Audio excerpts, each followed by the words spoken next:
Kilala mo ba siya? Siya si Henry C. Sr. Siya ang may-ari ng SM, BDO, SMDC at China Bank. Kung mapapansin mo, lahat ng negosyo niya ay mayroong sobrang daming branch sa buong Pilipinas.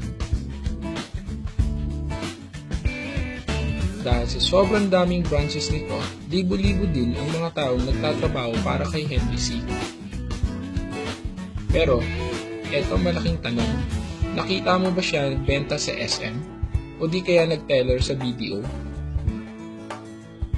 Alam mo ba na kahit matulog o magbakasyon si Henry C, bilyon ang kita niya? Ang sikreto niya ay tinatawag na leverage. Ang leverage ay ang pagpaparami ng oras at abilidad mo sa tulong ng ibang tao.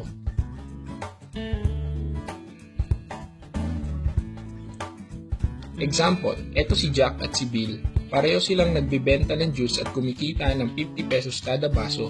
Nakakabenta si Jack ng 20 ng baso at kitang 1,000. Pero si Bill may ibang diskarte. Nag-hire siya ng 10 tao at binayaran niya ng 20 pesos kada isa.